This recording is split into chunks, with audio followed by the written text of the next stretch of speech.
We made it happen. Jimmy was an incredible success. I don't know where he is. I got to find him. Gosh, I don't. Oh.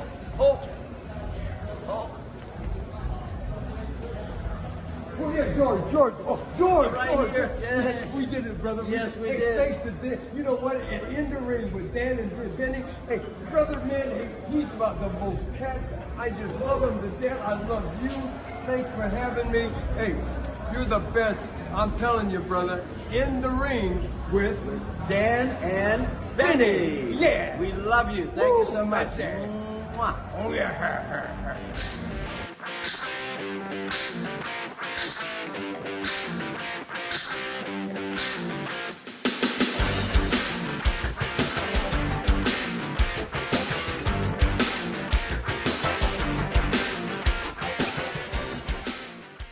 Hello, friends, and welcome to another edition of Dan and Benny in the Ring. I'm Dan Spaciano, joined as always by the BS Express himself, Benny Scala. Benny, I've said it 100 times on this show, no pun intended, that per Apple Podcast stats, the average sports entertainment podcast lasts 3 episodes. This is episode 100. 100 episodes, not too bad for a little spinoff that started with a couple of friends, 2 microphones, and a laptop, huh? Dan, the first episode, you said, you introduced me, you said, how am I doing? And I said, not really that good, because I said my girlfriend was hooked up to a machine that kept her alive, the refrigerator. And for the better part of the last 99 episodes, I've said some ridiculous things. So now I'm going to say something very profound to redeem myself. And that is, time waits for no man, and neither does a hooker. And did you know that Santa Claus actually likes hookers? Did you know that? What does he say when every place he goes? What does he say? Ho, ho, ho. He wants a fatal 4-way with 3 hookers. I mean, come on. Nobody noticed that but me. Oh, only you, Benny. I'm glad you saved the piece de resistance of your jokes for our 100th episode. Hey, man, whatever it takes. I said it at the top of the show. This is a huge deal for us. And really, I mean, we have had some Hall of Famers, some legends, amazing talents across the spectrum. You always talk about, you like to say how guests have the slash, wrestler slash whatever. I sometimes slashes don't do justice. And when you branch the pantheon of talents, of names, there is few, I can think of almost no one who deserves more slashes and bigger praise than our guest, Benny. This is our 100th episode, special edition. Why don't you tell everybody who we've got on the phone with us tonight? Well, honestly, I could actually spend the next hour just introducing our guest, but an Olympic athlete, one of the strongest men in the history of the world, a member of several weightlifting and wrestling Hall of Fames, and arguably one of the top 5 heels in the history of professional wrestling. And I'm absolutely thrilled to introduce our guest, Mr. Ken Patera. Mr. Patera, welcome to Dan and Benny in the Ring. Well, it's my pleasure that you guys asked me to be on your 100th episode. I'm extremely happy about that. The pleasure is all ours. I'm super excited to get a chance to talk to you. I know you hear this all the time, but since as early as I could remember watching television, I've been a fan of yours. So this is a huge deal for me personally as well. Well, thank you. How old are you? 39. Well, shit.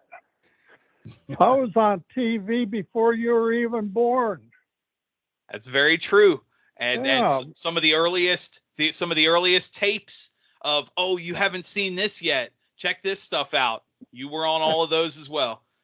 Yeah. Benny is not kidding. The level of heel work, and we'll get into it, among the many other things. I remember watching the strongman competitions with you and Ferrigno and Colombo bending rebar, which is still incredible that level of strength. And it's just, it's like I said, it is a huge deal for me.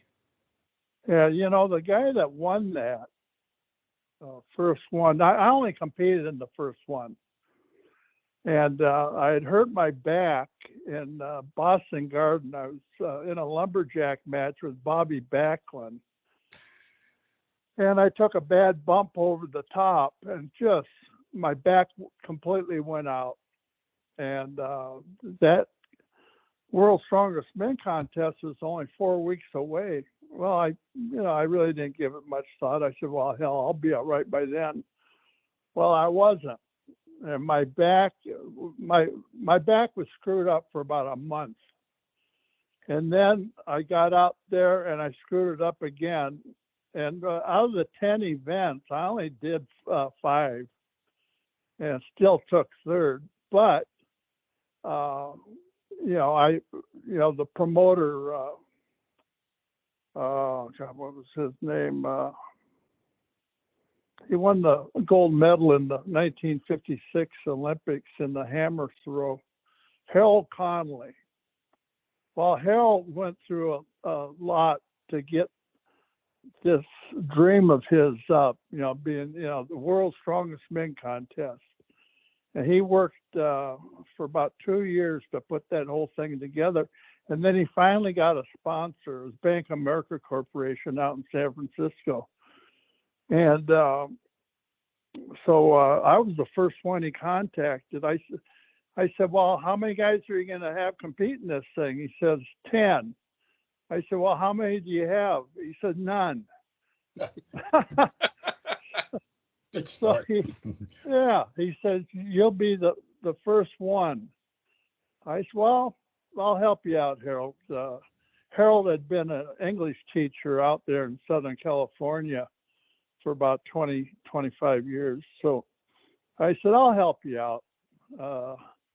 I said, we'll get it cleared with the WWF and we'll be on our way. And he appreciated that. And I told him, I said, Harold, I'm not the Ken Patera from 1972. And he said, that's all right. I said, I haven't lifted any heavy weights in 5-6 years. And he says, well, hell, you're still one of the strongest guys in the world. I says, well, that I am. So I'm not guaranteeing anything.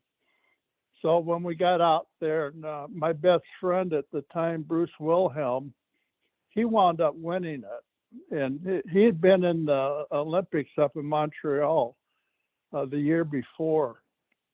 And he weighed like 340, I think. But a solid machine 240 or 280 or what the hell am I telling you, 340. And he still is a good friend of mine. As a matter of fact, I talked to him last week.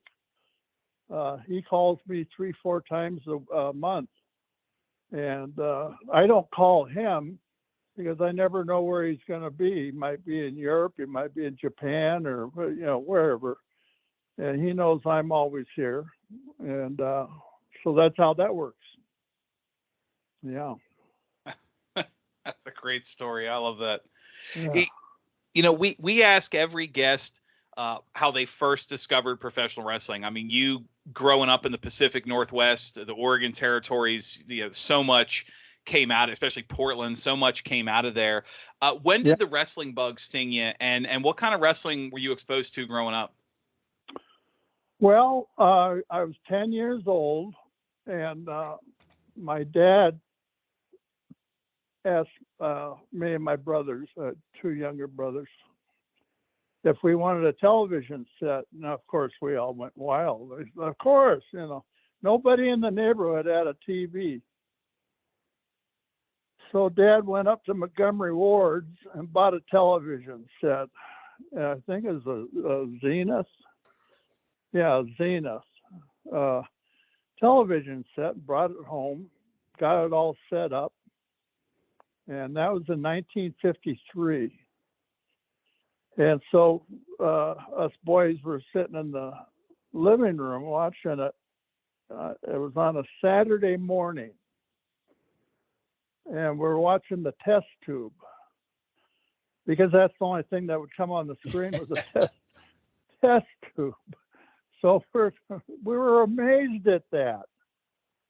And so we're watching this test tube, and then they didn't have programming like they do now, of course. This is in the pioneer days, just this covered wagon bullshit. So anyway, we're watching the TV, and all of a sudden, the Olympics were in '52. This is 1963, but the '52 Olympics had never been shown on TV before, so this was their inaugural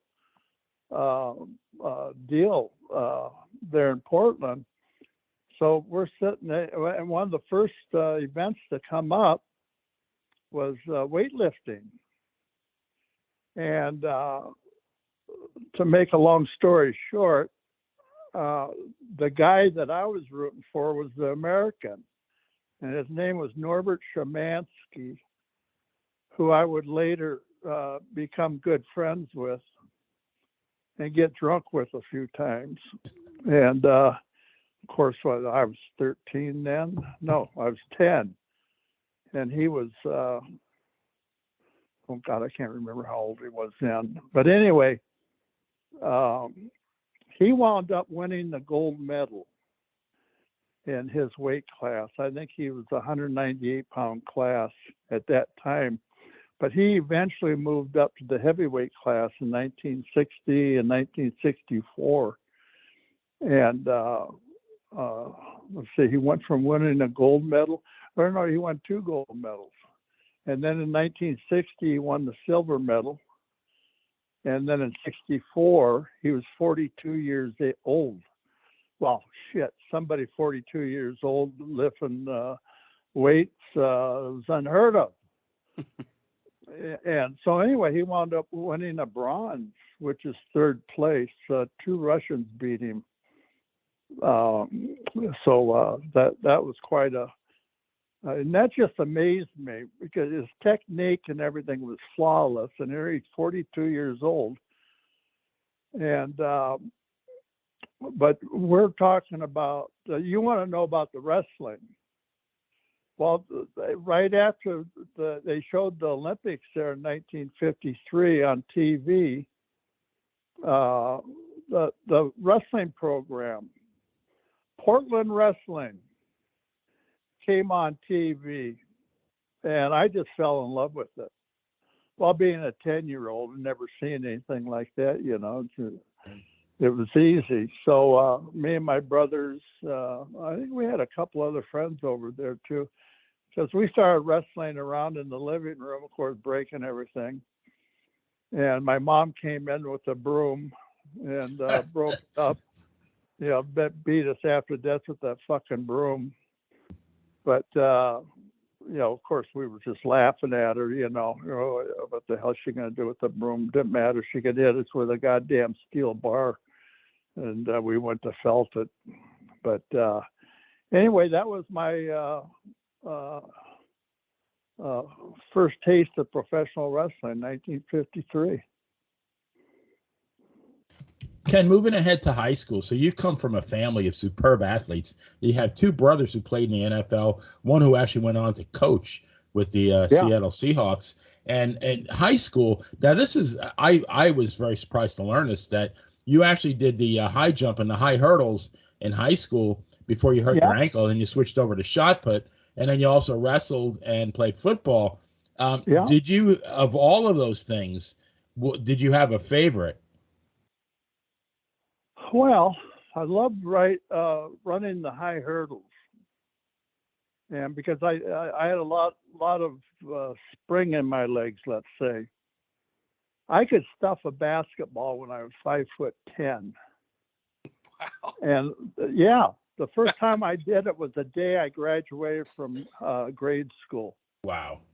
Yeah, I was 13 years old. My legs were, I was like a pogo stick. I amazed everybody about how high I could jump. And so anyway, I got interested in basketball to start with, and I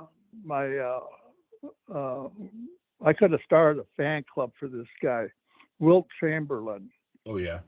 Yeah, And I was a huge fan of Wilt the Stilt. And I knew I was never going to be 7 foot tall, or 7'2", I think Wilt was eventually. But he was going to University of Kansas, and some alumni down there bought him a Bentley. And the reason they bought him a Bentley, because he used to carry a 300-pound set of weights around with him, and he needed a big trunk. And so he always had an Olympic set with him at all times. And he worked out like a madman all the time. He'd do his arms are 6 feet long, for Christ's sakes. He wasn't any good at the Olympic list, but he liked to do squats and deadlifts and bench press, stuff like that, and power cleans he enjoyed doing. And he was on the track and field team at that time, and he ran the high hurdles and high jumped when he was in college and I think, was I still? Oh shit, yeah, I was still in high school. Christ, when he was in college, I was about a sophomore in high school, and so in a way, I only saw him on TV once. TV programming back in the 50s was shit. They didn't have any way to really, cover collegiate athletics or pro football or anything else. It was very sparse. They had a little bit here and there. So Wilt was, and then my big brother, Jack, he wound up being the head coach of the Seattle Seahawks in '76. But prior to that, he was defensive coach for the fearsome foursome out there in Los Angeles for the Rams, yeah. And then he went to New York, the Giants. Ellie Sherman had just been hired. He was the youngest head coach in the league at that time, and my brother was the youngest assistant coach in the league at that time. And I think my brother, how old was he? He was only like 28, 27 maybe. And then, so it was LA Rams, New York Giants. Then he wanted to be with a friend of his in Minneapolis for some reason. Anyway, so he Bud Grant had contacted him from the Minnesota Vikings, and Bud Grant was the head coach. But Bud Grant played football with Vern Gagne over at the University of Minnesota back in '47 and '48. So when Jack got picked up by the Minnesota Vikings and Bud Grant, he came out here to Minnesota, and that's how he met Vern Gagne. And so I was talking with my brother one day. He said, "What do you want to do after the Olympic Games?" I said, "Well, I was thinking about professional wrestling." He says, "Well, have you decided specifically?" And I said, "Well, I was working out with some weightlifters in Portland. They were also professional wrestlers. And they were training at this one gym, Sam LaPrince's gym. And every professional wrestler that came through Portland, Oregon, which are by the end of thousands, that's where they all trained, was Sam LaPrince's gym. So anyway, I flew back to Minneapolis, and my brother says, "Well, you said you wanted to be a professional wrestler. I have a guy here in Minneapolis. His name is Vern Gagne, and he has a training camp, and he's the promoter, and he's the world champion, and he's everything. And the people here in Minnesota love the guy." which was true. You know, he was a hero. And so anyway, my brother gets me introduced to Vern Gagne. And this is in like 69. Yeah, 1969, I think it was, or was it? Yeah, 69. So I went down to the old Document Hotel where the wrestling office was, and in Vern's office, introduced myself and everything. He says, "Yeah, your brother called me. He said that you want to be a pro wrestler." I said, "Well, I'd like to give it a try." "Well, what makes you think that you're tough enough to be a pro wrestler?" And I says, "Well, I just know I am." And he says, "Well, you're trained for the Olympics now in weightlifting." I said, "Yeah." He said, "Well, what makes you think you're good enough to go to the Olympic Games?" I said, "Well, I've set 64 national and international records so far, and I still have almost 2 years left or 3 years left before the 72 Olympic Games." And he said, "Okay."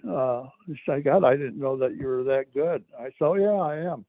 I said, I hold all the American records and whatnot. And so he signed me to a personal service contract because a regular athletic contract was illegal back in those days if you're an amateur wrestler or an amateur athlete. So we had to be careful there. The Olympic committee found out that I was receiving money from a sponsor. They'd kick me out. They wouldn't allow me to compete. And that went for everybody, not just me. So anyway, we got it covered up pretty good.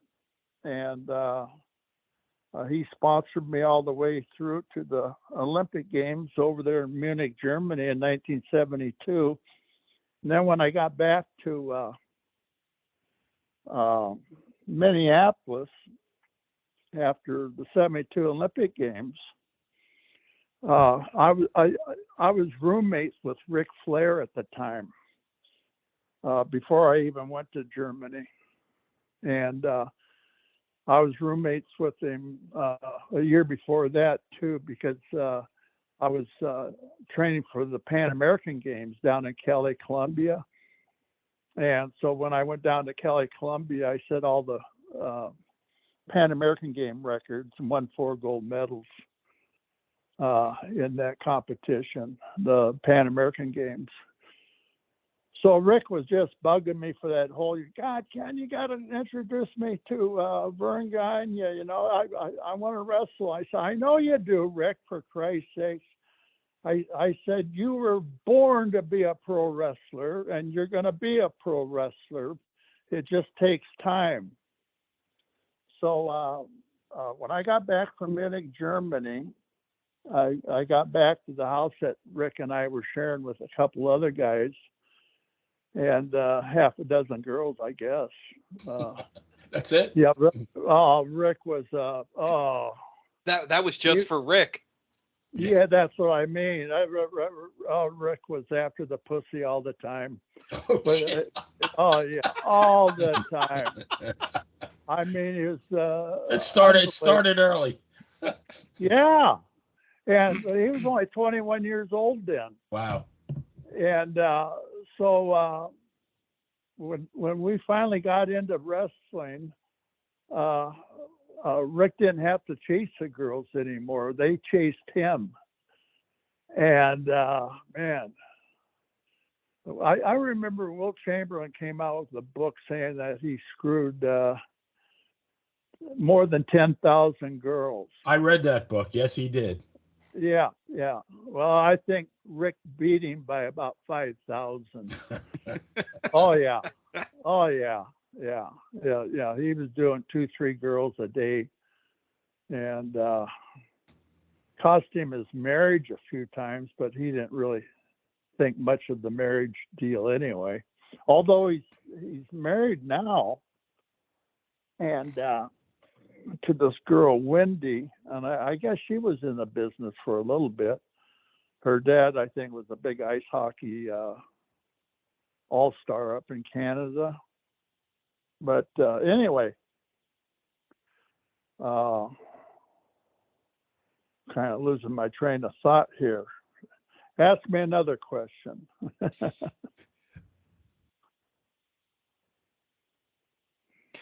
Well, if we can kind of go back a little bit, you were talking about your Olympic trials, and this was, you kind of bounced from like the late 60s through the early 70s. You went to the 1968 Olympic trials for shot put before redirecting your efforts to weightlifting. I mean, we've got an hour for the show. We could easily spend the rest of the show just talking about your weightlifting and your time in the Olympics. Gold medal in 1971. You talked about setting the records at the Pan Am Games, 4 consecutive weightlifting championships, third place in the strongman competition in 1977. And correct me if I'm wrong, you were the first American to clean and jerk 500 pounds, right?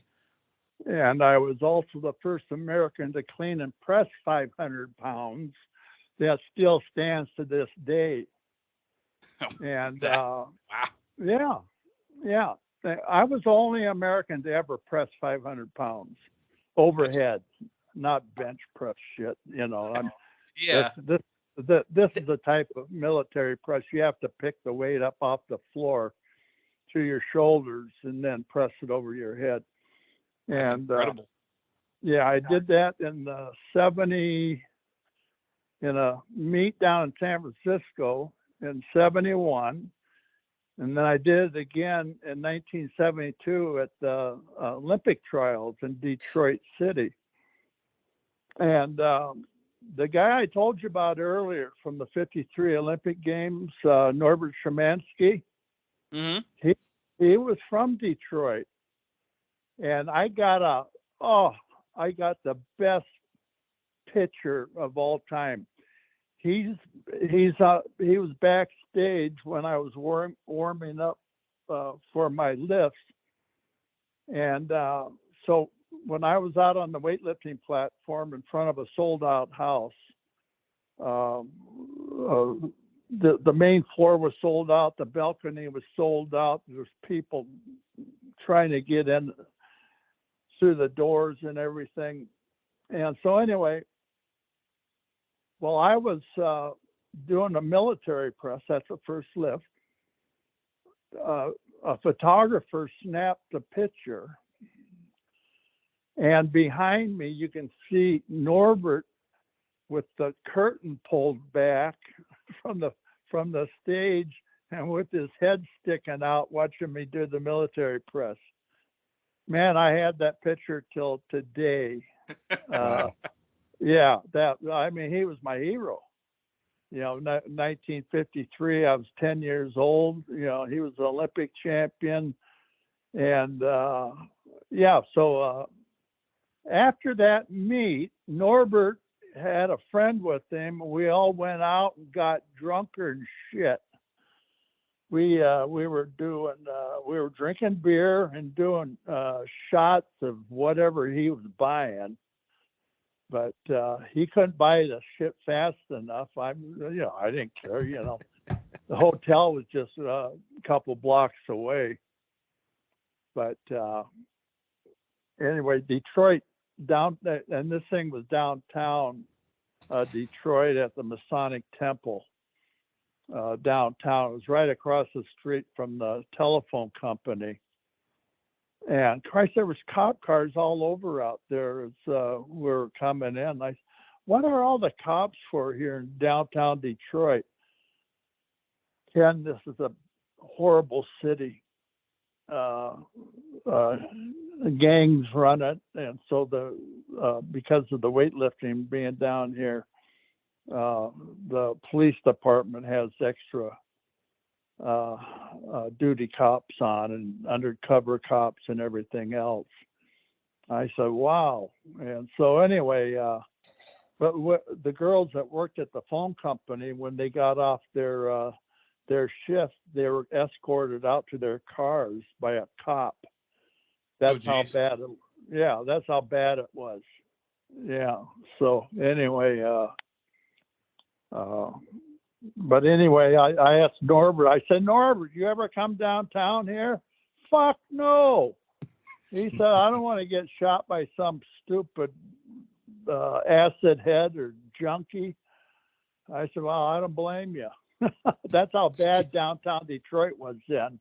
And I think it's just as bad now. It's been that way for, well, since the mid 60s. Wow. And here so what was that?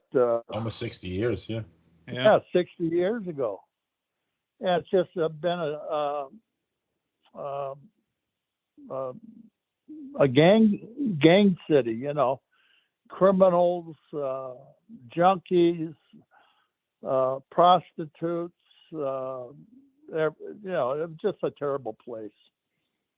Except for the prostitutes. I was going to say, you're kind of town. They brighten it up a little bit, yeah. Yeah, they got to make a living too. Absolutely.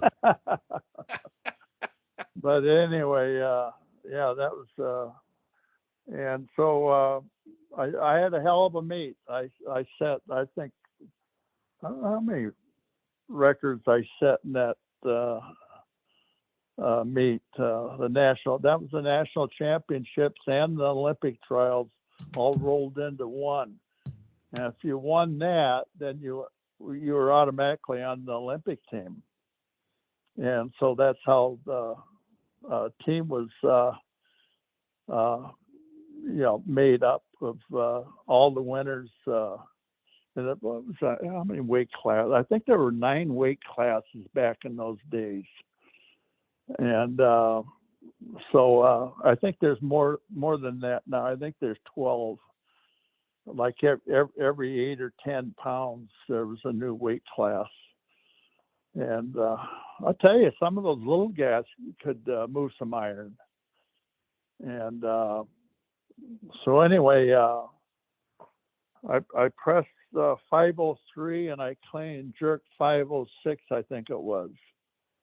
And I snatched, I can't remember what I snatched, 386 or something like that, 384.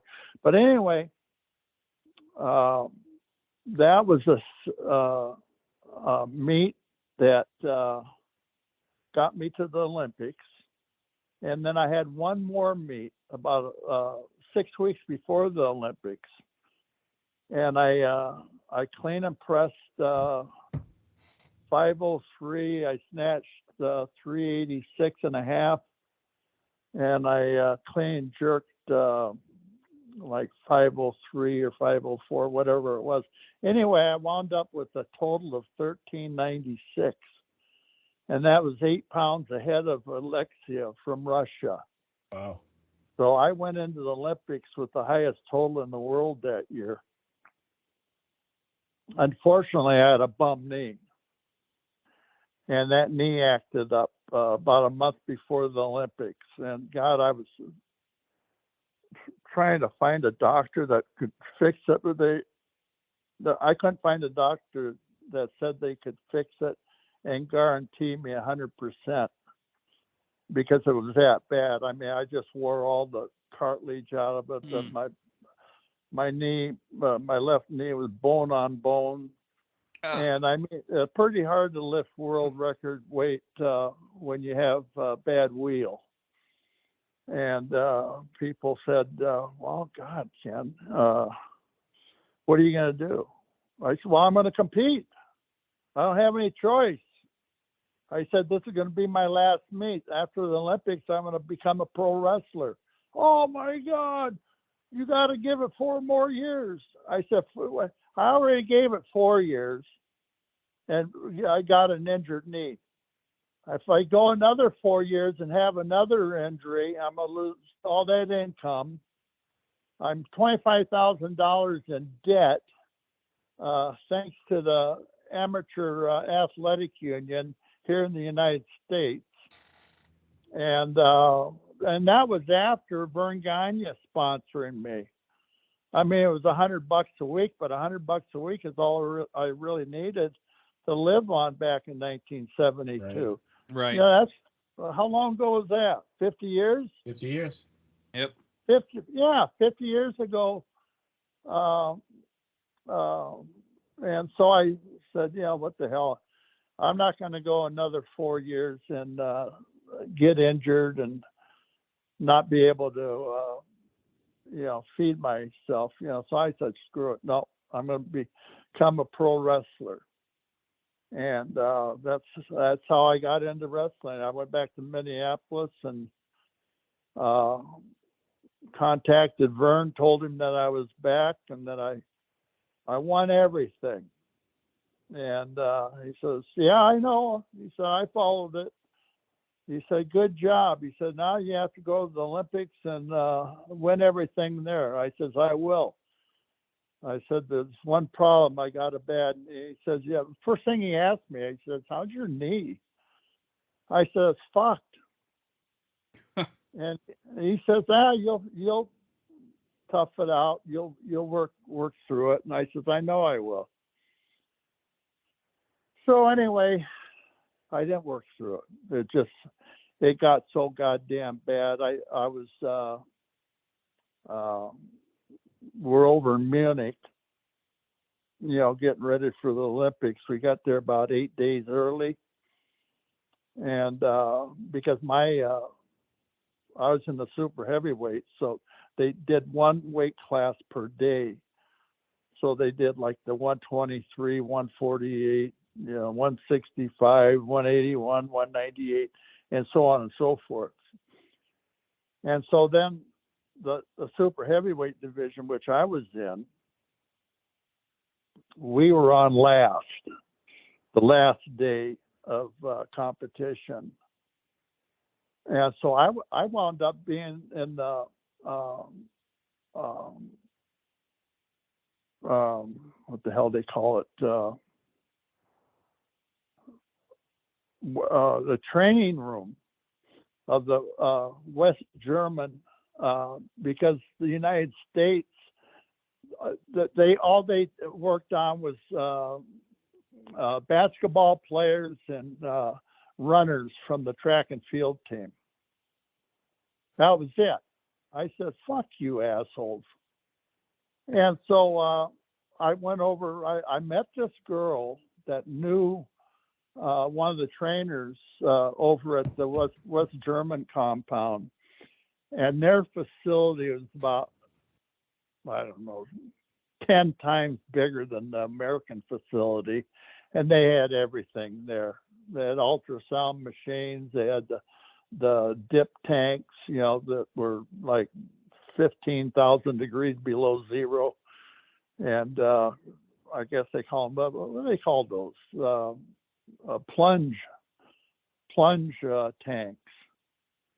And so I went over there. They did ultrasound on my knee. They gave me massages on my knee.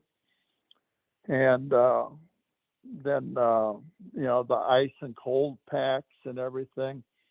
They did that every day for 7 days prior to the Olympics, prior to me competing.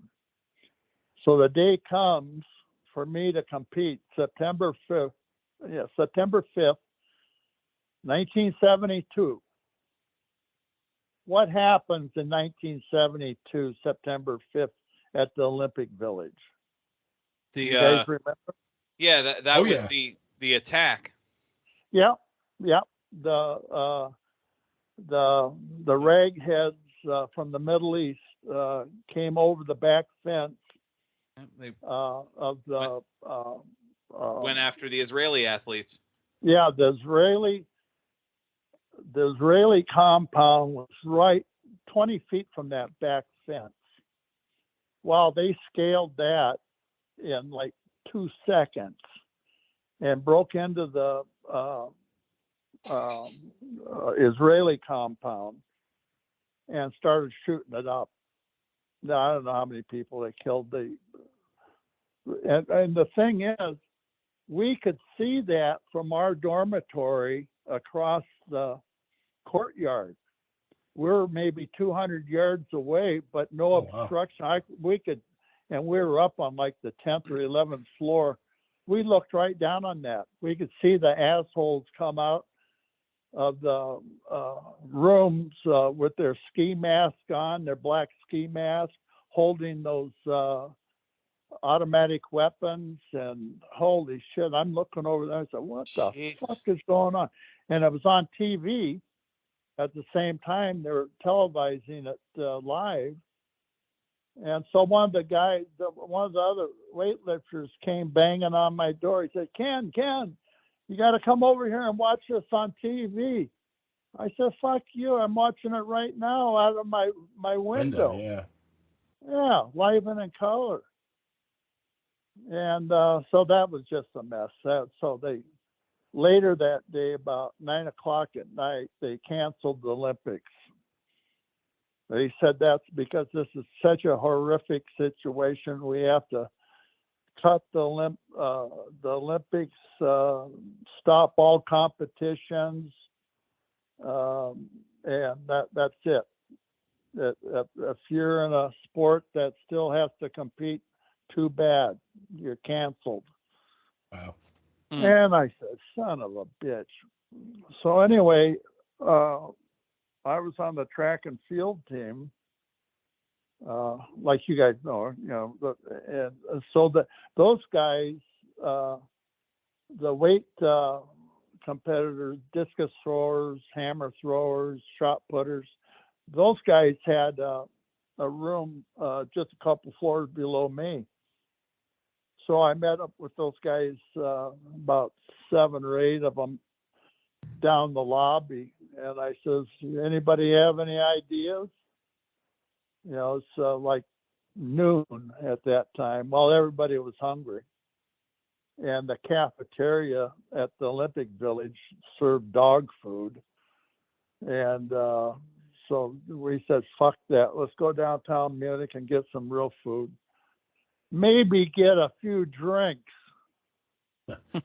So we go downtown. The subway station, brand new subway, had just opened up a couple of weeks prior to the Olympics starting, and they were right below us at the Olympic Village.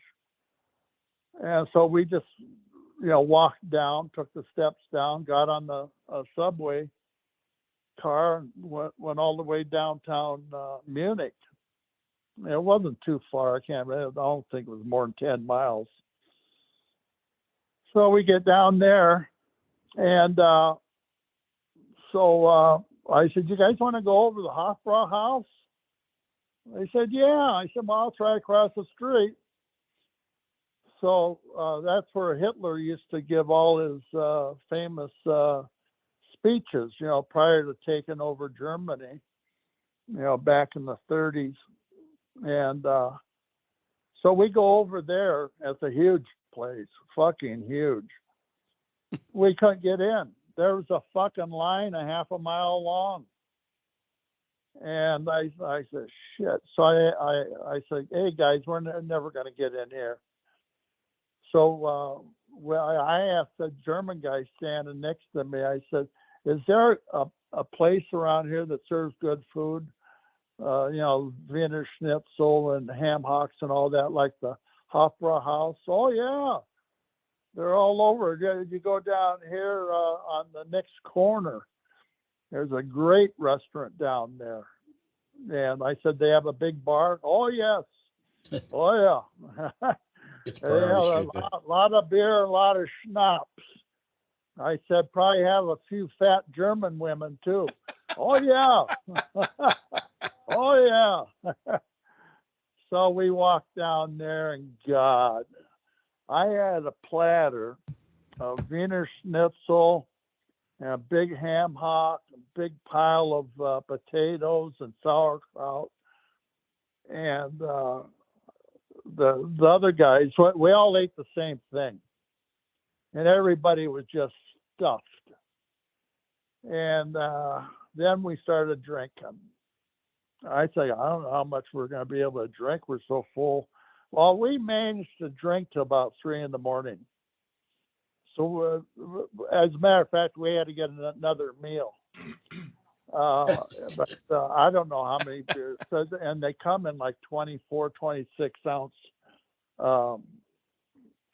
steins. big cups, and we're just slopping that shit down, getting all fucked up, man. And somebody has a bright idea of ordering schnapps. Oh no. Oh yeah. So we had 6, 7, 8 shots of schnapps, Jägermeister and what's the name? Goldschlager and Ruppelmans. And oh man, we got fucked up.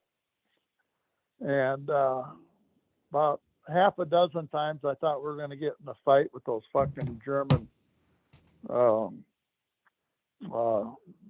customers, you know, because they're all, you know, throwing jabs at us, you know, but when they got all liquored up, they get brave. And I said, you guys don't shut your fucking traps, we're going to come over there and punch your head off the wall. And of course they shut their mouth finally. And so as time passed, 2, 3 o'clock in the morning, whatever, I say, hey guys, we better get back to camp there, you know, before they lock us out.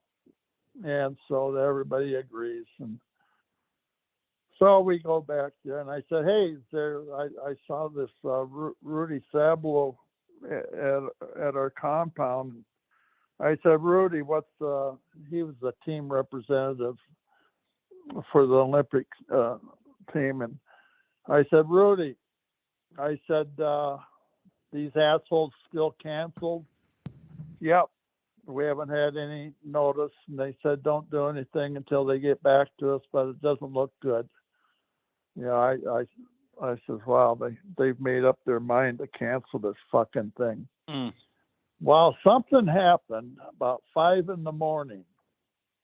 These administrators from all the different Olympic teams, they were having this big powwow at a hotel downtown Munich. And so they finally lightened up and says, okay, the Olympics are back on, because there's no sense in canceling the remaining events. And so Rudy Sablo, he comes back in my room about 8 o'clock, 8:30, something like that. He says, Ken, the big powwow just broke up. The Olympics are back on. You have to compete. I said, oh, fuck. Rudy, what time is it? He's about 8:30. He said, we have to go across town to weigh in. We have to be there before 11 o'clock. I said, well, we have plenty of time. He said, no, the traffic is bumper to bumper, Ken. So we hired, instead of getting on the team bus, going through traffic, we had to go all the way back into Munich, and then out the other side to the Olympic Village, which was about 20 miles. And so we get a cab. The fucking cab took an hour and a half. So we got out of the Olympic Village. Yeah, it was after 9 o'clock, and we had to be there by 11. So we said, well, we're not going to take any chances. So we got there about 11:15 for the weigh-in, which is bullshit. And I when they were ready for me to get on the scale, I says, why in the fuck did you guys have us come over here 11 o'clock in the morning after canceling the goddamn games? I says, fuck. I mean, everybody was pissed off, not just me. Well, besides me being pissed off, I was so fucking hungover. I must have drank 30 beers and, you know, had, I don't know, 10, 12 shots of Ruppelmans and Jägermeister. And, you know, that shit's powerful. It's like 150% alcohol, but it sure tastes nice going down. Yeah, absolutely. And so anyway, after doing shots of that stuff and pounding those big 24-ounce mugs of beer, I was feeling no pain. And my other friends that were, shot putters and discus throwers from the track and field team, they were all fucked up too. I mean, we were all fucked up, let's face it. So I was really in a piss. Now, after the weigh-in, our competition doesn't start until 7 o'clock that night. And our hotel, or the Olympic Village, is like 2 hours away. Now, when the fuck are we supposed to relax or take a nap? There's nothing, it was just a shit. So I'm hungry and pissed off, and I tell Rudy, I said, Rudy, let's go find some place to lay down. And he says, yeah. He said, well, let's go over to the training hall, which was about half a block away. So we went over there. I said, the training room is attached to this. So I went over to see a trainer, to work on my knee. The fucking thing was locked. Nobody there. I said, Jesus Christ. Yeah. And so anyway, I found a pile of mats to lay on, so I laid down, closed my eyes for about an hour and a half.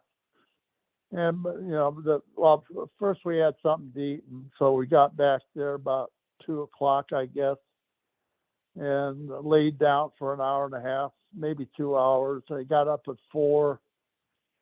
And so the meet doesn't start for another 3 hours after that. So Rudy says, well, let's go over to the training hall or over the weightlifting hall where we're competing and just camp out there. Well, that place was fucking full of people and noisy. And so anyway, that was it. And we get over there, and I just, got down on the floor and put my back up against the wall and just kind of tried to doze off for another hour, but that didn't work. Yeah. So anyway, what else? If I may, just real quick, you were talking about bouncing back and forth, wrestling and the Olympics and your powerlifting and wrestling. And then your knee and the training. I was wondering if you could expand a little bit on how different the training was to the training for, say, a professional wrestling match versus the training for powerlifting. Obviously, your in-ring style was always strength and very strong. Is it a different kind of style of training? Is it just sort of the same? I was hoping you could kind of expand on that a little bit. Yeah, number one, it isn't powerlifting. It's Olympic lifting. In Olympic lifting, all the lifts are overhead. You take it from the floor to the shoulders and then put it over your head. Powerlifting is bench press, deadlift, and squat. Back. Yeah, they're just partial movements. It's not athletic at all. It's just brute strength. And the way they do it now, it's all kinds of knee wraps, elbow wraps, chest wraps, body wraps. Shit, they're wrapped up like fucking mummies. Right? And then they have these powerlifting suits that takes 3-4 guys to help you get them on because they're so tight. And so when you see guys in powerlifting meets, that the powerlifting suits and bench shirts that they use are ridiculous. That's not lifting weights. A friend of mine, Jamie Harris, he does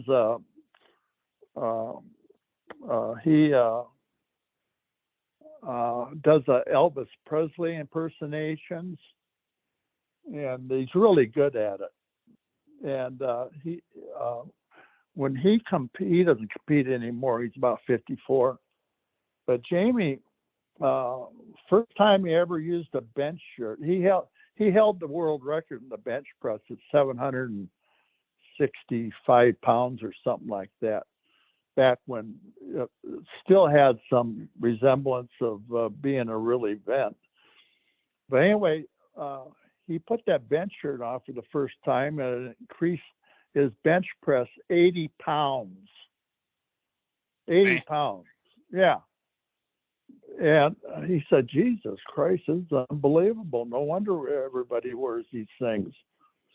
And then they put these suits on for squatting, and that can increase your squat like 300 pounds, 400 pounds. And, shit like that. And the bench shirts, the ones they have now, can help these guys, like the super heavyweights. They can help a guy as much as 400 pounds. Can you imagine that? So let's say you're doing 700 pounds legitimately without the shirt. Well, you put that fucking shirt on, now you're doing 1,100. That's crazy. Yeah, I mean, it's stupid. I'm hearing this right from Jamie. I mean, he's a legitimate 700-pound bencher, so he's not feeding me any bullshit. A nice guy, too. He lives in Bell Vernon, Pennsylvania. And my third wife, my last wife, Nancy, she grew up in Bell Vernon, Pennsylvania. I said, Jesus Christ, Jamie, you're really from what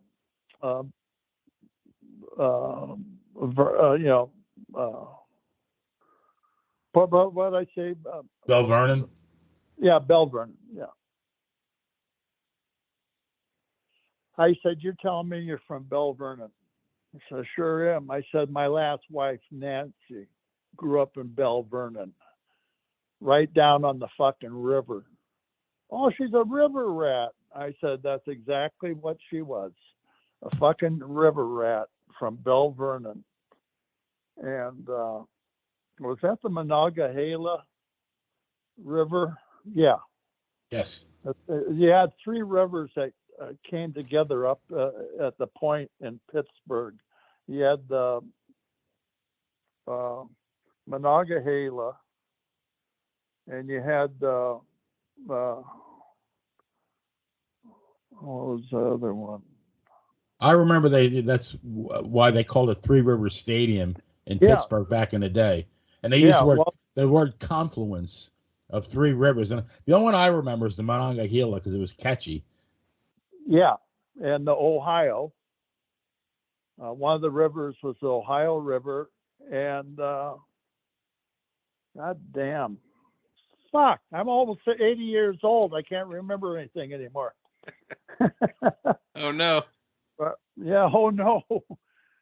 So anyway, there's three rivers there that came to a point there in Pittsburgh, and Bell Vernon is about, I don't know, 25 miles south of there.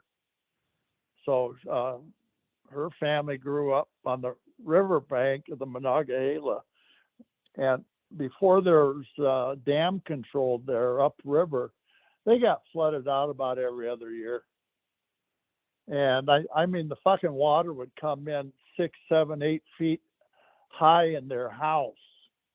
They had to take all the furniture off the main floor and carry it upstairs to the top floor. And one year, the fucking river came up high enough to almost go into the rooms upstairs of their house. And so anyway, they built a fucking dam. God bless them. And after that, they'd still get a little flooding in the front yard, but not much. But can you imagine that? Every third, fourth year, the fuck of your house would get flooded 6 feet in the inside. I mean, Christ, give me a break. all your furniture and your sheetrock and everything was fucking destroyed. But anyway, this Jamie Harris, the bench press guy, the Elvis Presley impersonator, he grew up in Bell Vernon too, but not down by the river. His family lived up, a couple miles up inside the township. And so they never got flooded. And but he said he felt sorry. He had friends that lived down there on the river. Yeah, it used to get flooded out all the time. And he said that was a shit. I said, yeah, I know. So that's Interstate 70 runs right through Bell Vernon. Okay. Yeah, and we used to, whenever we wrestled in Ohio or Pennsylvania, we were on that Interstate 70, and that I think that was eventually turned into the Turnpike. The PA Turnpike. Yeah, and so yeah, I spent a lot of time in that area, and Steubenville, Ohio, was right across the river from Pennsylvania, and between Steubenville and Wheeling, West Virginia, we'd wrestle in those areas too. Oh yeah. Yeah, so I know my way around that area pretty good. But I love downtown Pittsburgh, and there was a lot of good restaurants, Italian restaurants, and well, German and Italian restaurants, and old world type restaurants. You know, ethnic.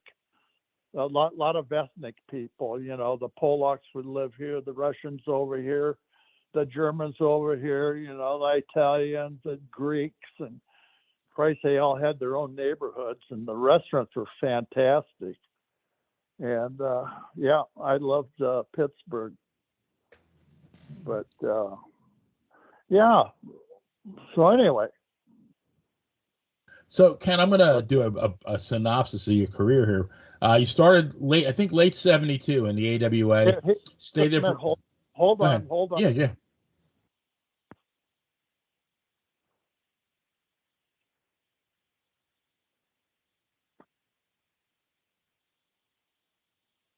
He's going to put the UPS guy in the swinging full Nelson.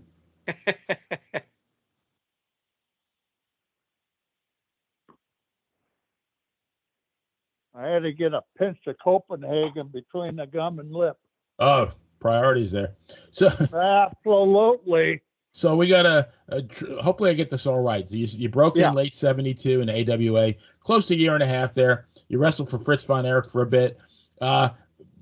Right after you started with Fritz, actually, you wrestled Jack Briscoe, who was the then NWA champion, in a 2 out of 3 falls title match, which is a big deal. Then you went to Georgia.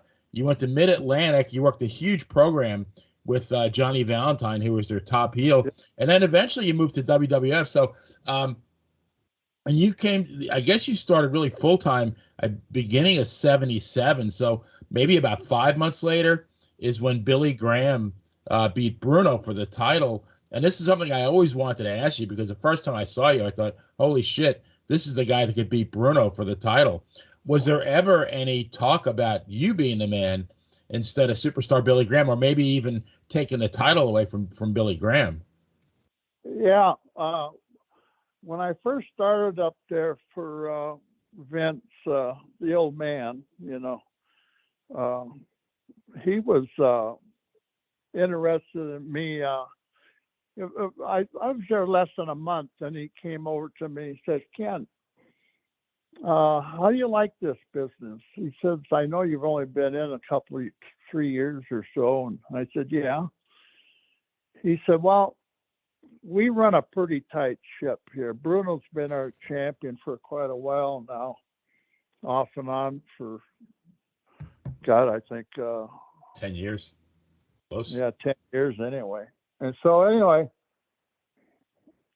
he says, "How would you be interested in being our champion someday?" And I said, "What, beat Bruno for the belt?" He says, "Yeah." I said, "Well, when would that be?" He said, "Well, within a year or two." I said, "Yeah, I'm interested." I said, "I can't give you any answers right now, but we can sit down when the time comes and discuss it." So Bruno got a hold of me and says, "Ken, how would you like to have the championship belt?" I said, "I talked to Vince McMahon about a month ago about that." He said, "Oh, yeah, I know. I'm aware." He said, "I'd really like to drop it to you." But he said, there's a problem there. Vince works with Eddie Graham down in Florida. And yeah. And so that's what happened. Vince and that was part of the NWA board of trustees back there. And Vince didn't have a vote, but he was on the board because he was good friends with Sam Mushnick. And I think Sam Mushnick from St. Louis, he's the one that started that NWA board, back in the 50s. I think actually Graham was the president at one time too, Eddie Graham. Oh yeah, Eddie, yeah. So anyway, at that time, Billy, before he came back to WWF, he was down there in Florida. And anyway, when they were having that NWA powwow,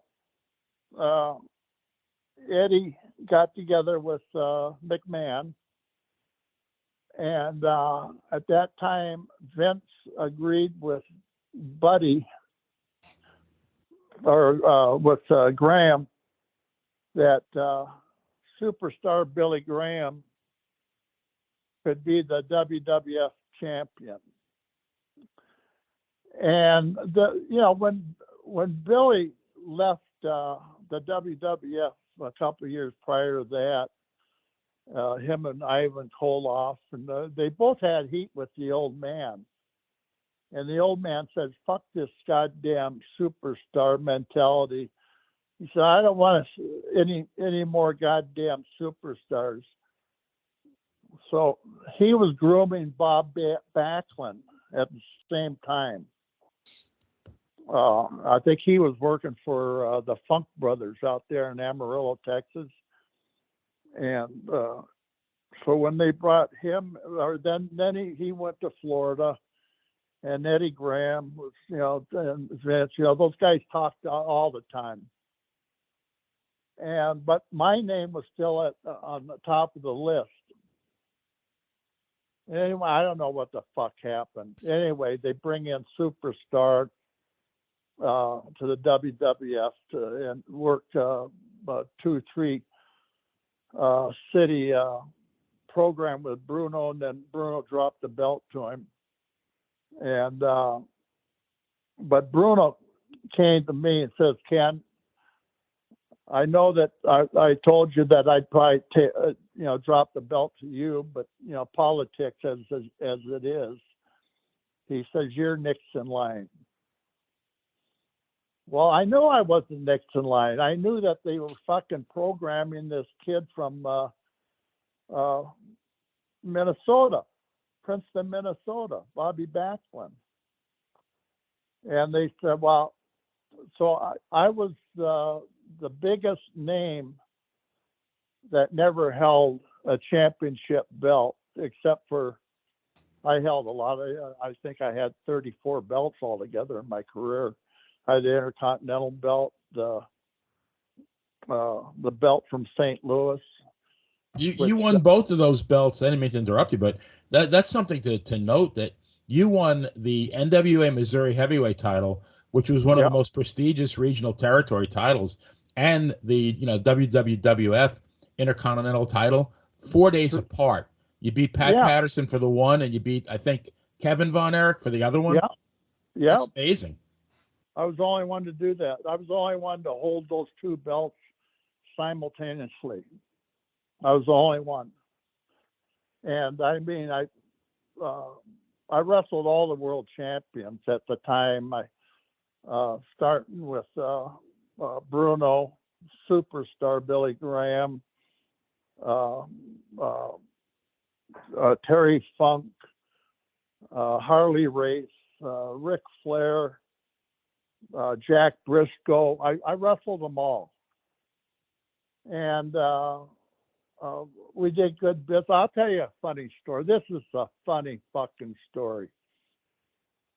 Jack Briscoe, he comes down to Texas. He was going to be in for like 2 weeks. So after like the third or fourth day, we're booked to wrestle each other down there in Corpus Christi, Texas.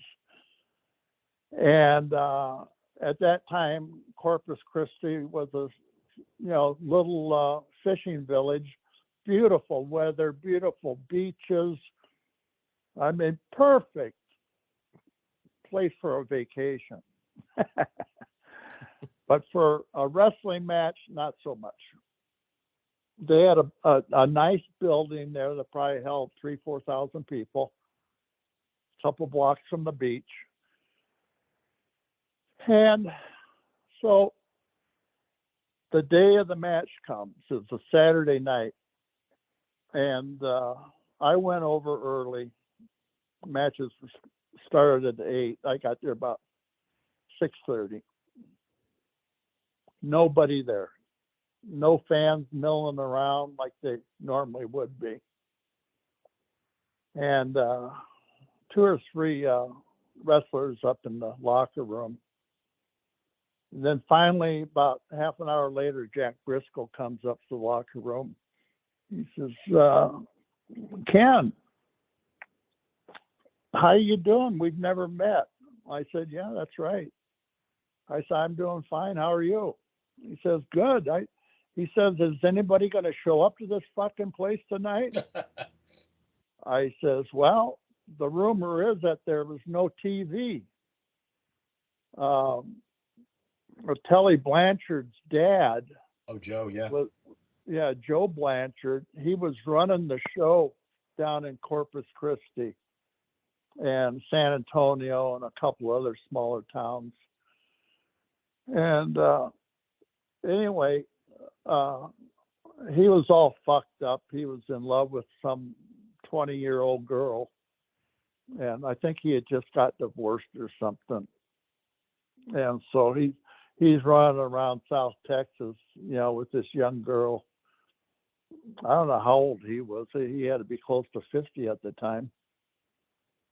And so he was madly in love. And well, he had been off the bottle for several years. Well, he's back on the bottle. And he come in after Jack and I show up. And he hadn't shaved for 3 or 4 days. His hair was all messed up.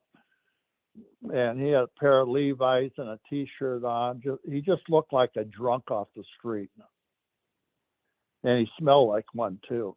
Jeez. And so he comes over and he calls all the wrestlers over there, about 14 wrestlers and a couple referees. He says, guys, I lost the TV about 6 weeks ago. So we haven't had no TV. Nobody even knows that we're here except for some, small announcements on TV that we had made. But we lost our TV programming. But we get it back next week. And Jack Briscoe, he says, next week? He said, what the fuck what good does that do us? He says, it doesn't do us any good. But we're going to be back on TV. Supposedly for the rest of the year. Well, this is summertime. So Jack and I go out there, 2 out of 3 fall. It was, and Joe says, oh, you guys can do whatever you want. 20 minutes, 30 minutes, whatever you want. So we did that. We went about a half an hour. We had a pretty good match.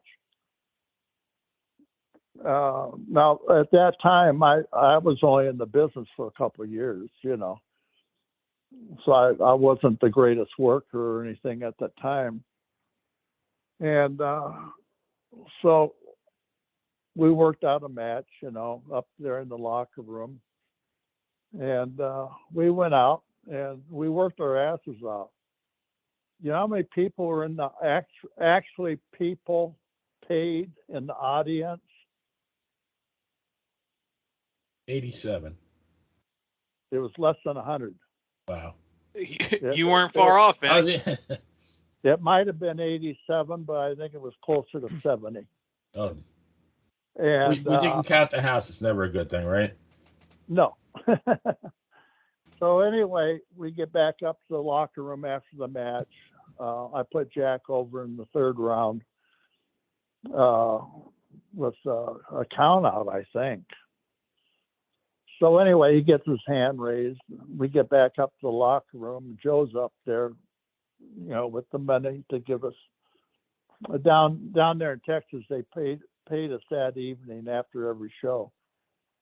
So they always paid with an envelope.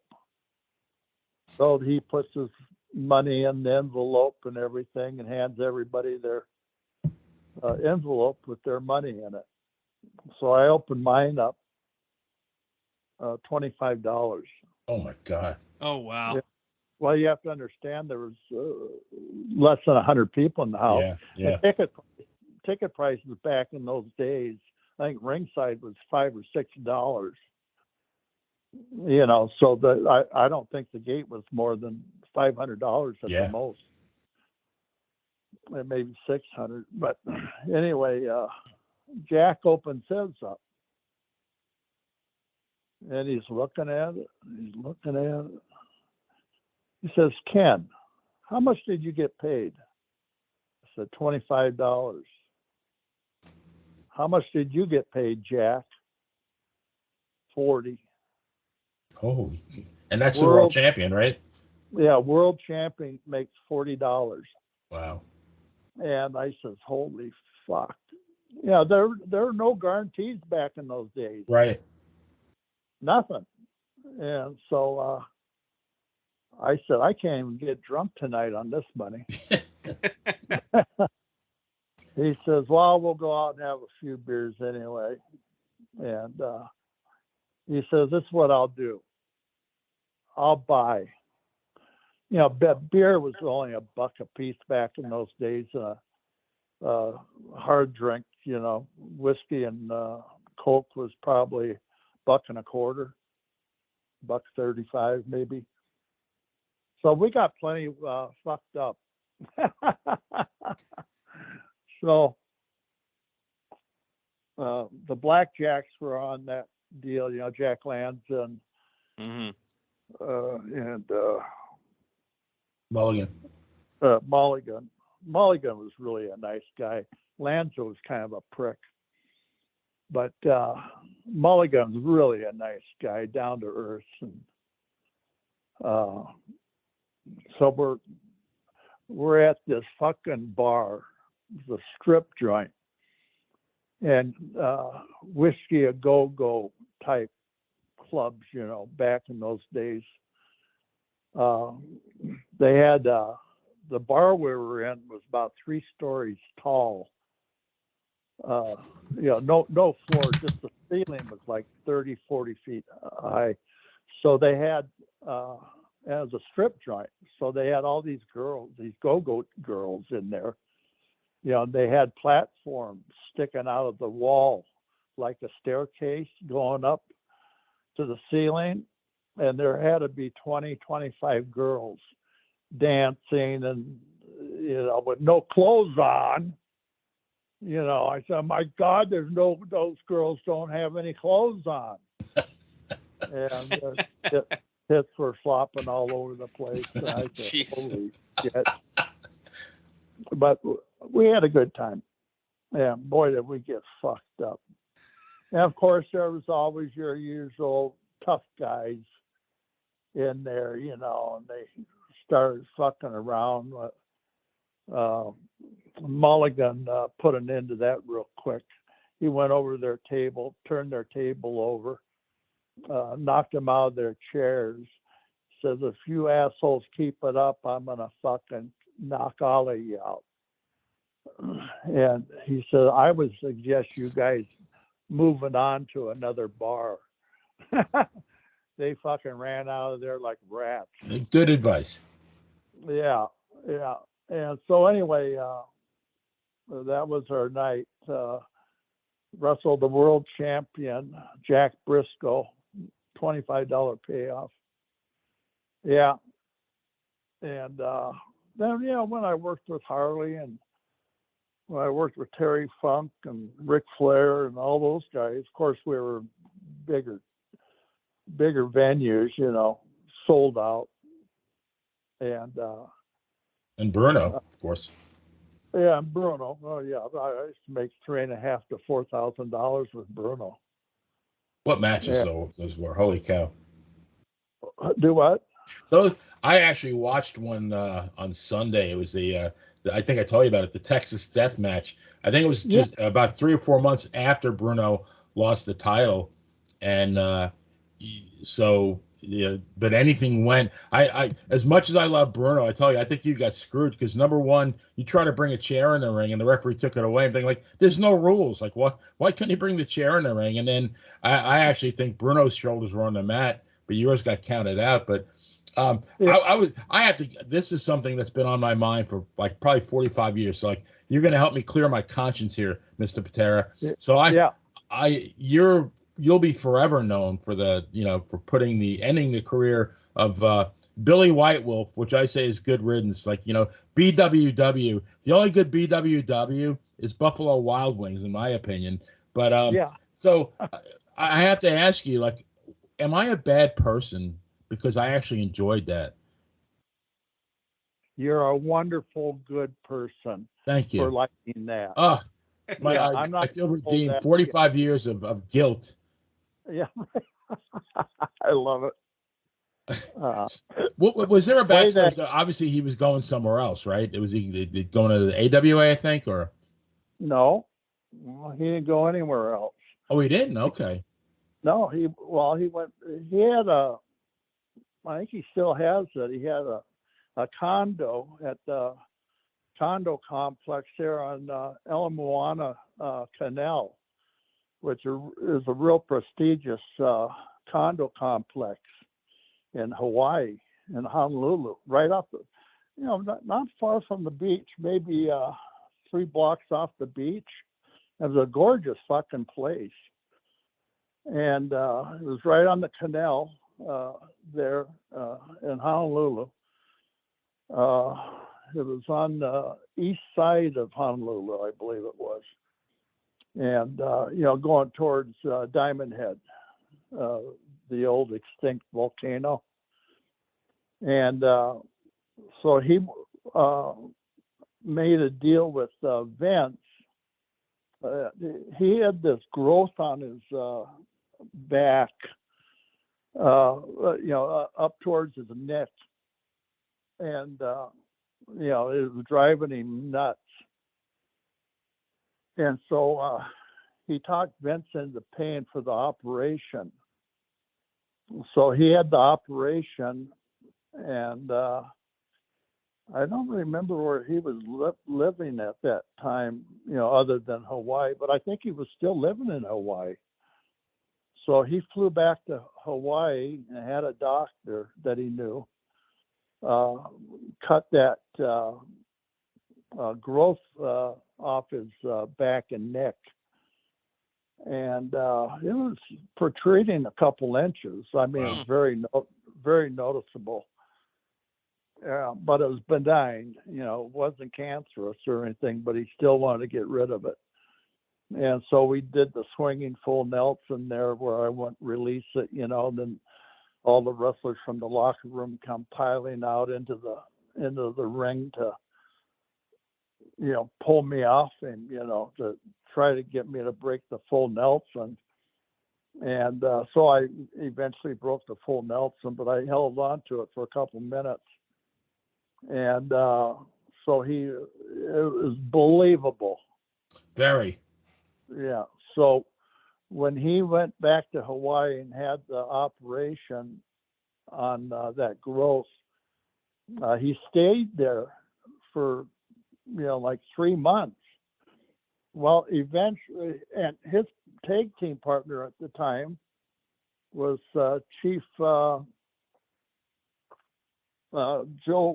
Scarpa. What was his wrestling name? Joe Scarpa was Chief Jack Strongbow. Yeah, Strongbow. Yeah. Chief Strongbow. His real name was Joe Scarpa, Italian. From Nutley, New Jersey. There's one thing. Yeah, right. Not Pawhuska, Oklahoma. If there's one thing you can always bank on in wrestling, it's Italians make the best Indians. Yeah, because they have a big nose. As an Italian myself, I can sympathize with that. Yeah, he looked just like a fucking Indian. Well, outside of Wahoo, of course. Yeah, well, Wahoo was a legitimate Indian. He was Waukesha, and he was a couple different breeds in there. Wahoo was one of the toughest guys I ever knew. And he was one of the nicest guys I ever knew. He'd give you the shirt off his back, if you were down and out and needed something. I'm not kidding. He was really a nice guy. I've heard that before, yeah. Yeah. I'll tell you a funny story about Wahoo. I met Wahoo in 1960 in Hillsboro, Oregon. And that was the first year of the Dallas Cowboys. And my brother was in that expansion draft. And each team got 7 or 8 players, veterans from different teams. And so my brother winds up there. And, so me and some friends of mine, we jump in the car and go out there. I was only 16 years old at the time. And so we went to almost every practice. And the reason the Dallas Cowboys chose Hillsboro, Oregon to do their summer camp was because it was supposed to be cool. Their home base was Dallas, Texas, where it was 105 every day. And Hillsboro, Oregon normally would be, in the 60s and 70s. Well, that year, when the Cowboys showed up to training camp, it was at a small college out there, Hillsboro Junior College, I believe it was. The fucking field was as hard as a brick. Oh, geez. Because the temperature was averaging between 103 and 108 every fucking day. Yikes. So, and no rain. And so they had to run the sprinklers. They left the sprinklers on 24 hours a day, and so when they showed up to practice, the field had been so dried out and everything, and it was a small college, it wasn't the best field in the world to begin with. And so when they got out there, everybody was beat up from the fucking hard field. Anyway, I met Wahoo there. My brother introduced us, and I think I was a junior. Yeah, I was a junior in high school at the time. And so I get talking with Wahoo. He says, "Well, if I told him I knew some professional wrestlers from Sam LaPrince's gym, and I might be interested in getting into pro wrestling later on, after I graduate from college and all that stuff." And at that time, I was thinking about going to the Olympics in the shot put. And well, that didn't work out real good, so I switched to weightlifting, because you have to lift weights in order to throw the shot put. So anyway, I'm talking to Wahoo, and he says, "Well, kid," he says, if you ever get into pro wrestling, I hope we get together. Well, we wound up in, I was working for Vern Gagne, 1973, and Wahoo was there. And so I went over, I said, Wahoo, you remember me? He said, what's your name? I said, Ken Patera. Oh, God, yeah. You're Jack Patera's little brother. We met during summer camp up there in Oregon. I said, yeah, and the field was as hard as a brick. He said, yes, it was. But anyway, he made it to the third round of the cut, and then he got cut in the third round of summer camp. So he went on the market, and the New York Jets picked him up. Well, he became huge in New York. I remember. Yeah, for the Jets. The whole fucking stadium, 60,000 strong. Every time Wahoo made a tackle, the whole stadium would start, Wahoo, Wahoo, Wahoo. He was almost as big as Joe Namath. You know, the year after that's when, or was it 2 years later, Joe was out of Alabama. He got kicked out of Alabama for doing something silly. I don't remember what. So what would have been his senior year, he winds up with the New York Jets. At that time, he signed the biggest contract in the history of pro football, $400,000. Yes, I remember that. He came with all the hype. Yeah, Broadway Joe.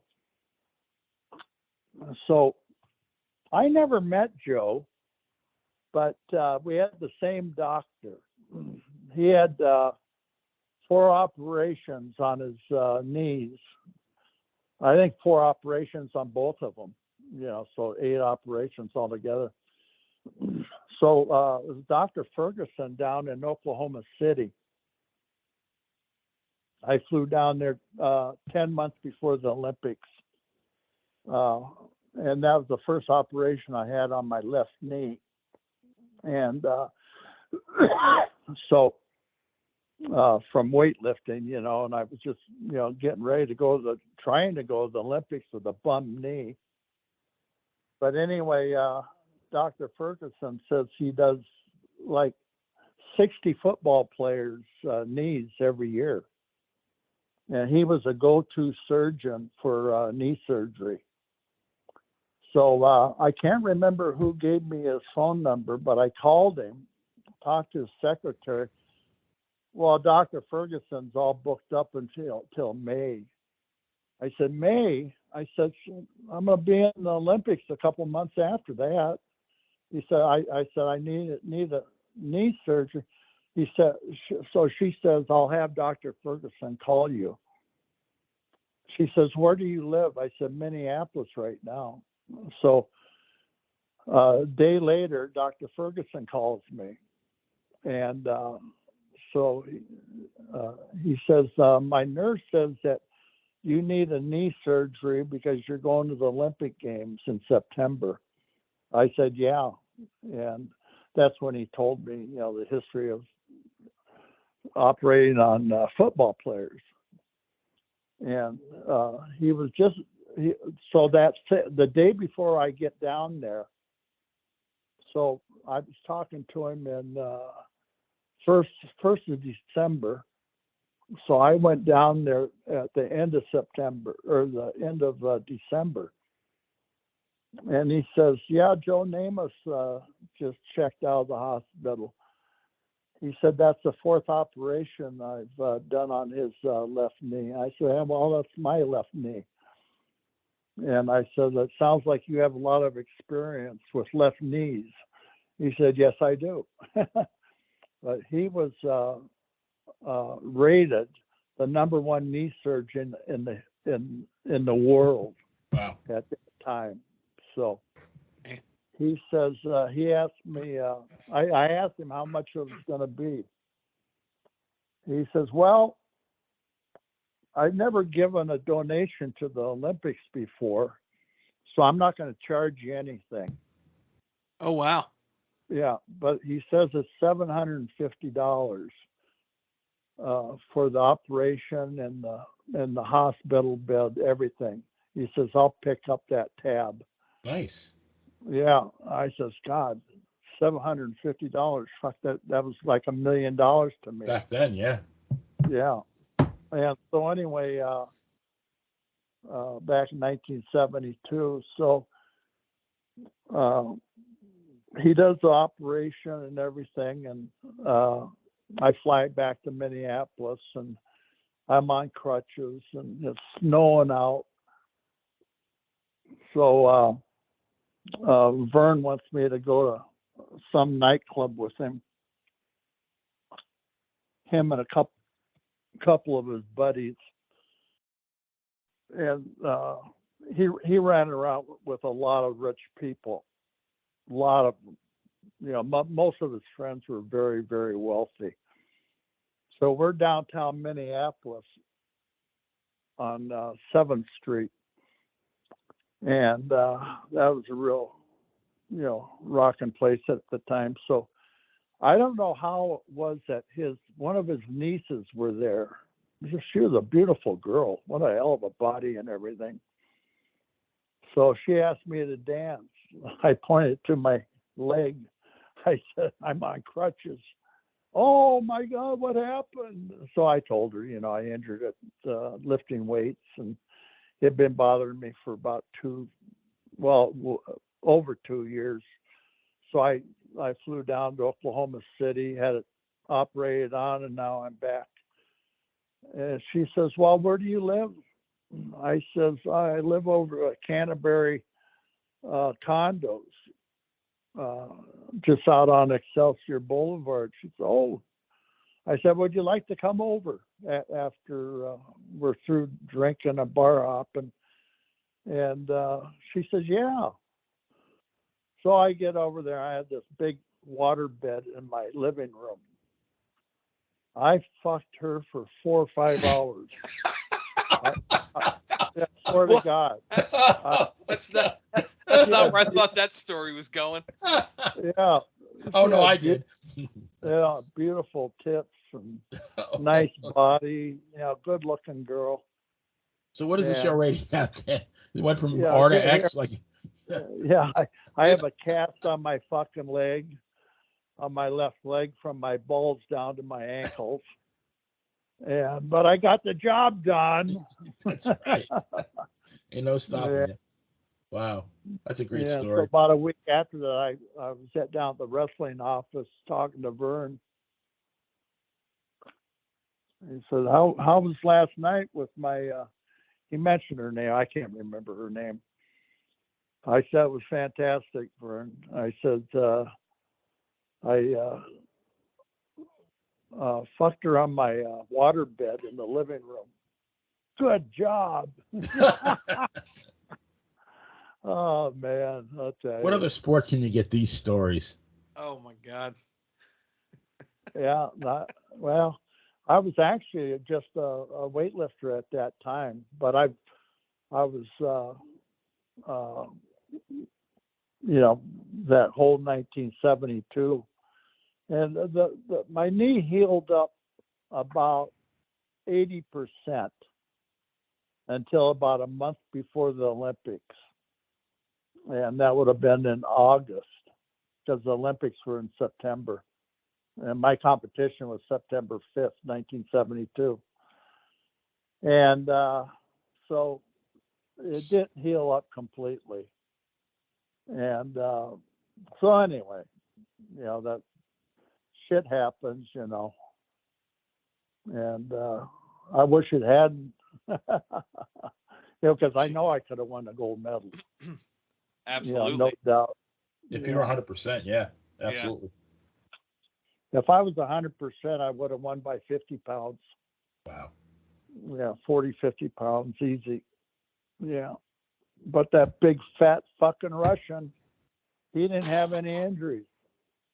If he would have had something wrong with him, but it wasn't to be, So, anyway, that was my 1972 Olympic Games. bombed out. Yeah. Yeah. So yeah, I won the national championships in 69, 70, 71, and 72. In 72, I not only won the nationals for the first time, I won the Pan American Games with 6 new Pan American Game records. Yeah. And I blew those records completely out of the water. I mean, it wasn't just a history of winning. It was a history of breaking records as you were doing it. Dominating. Yeah. Yeah. Right. Yeah. Every meet I entered, I set some kind of national or international record.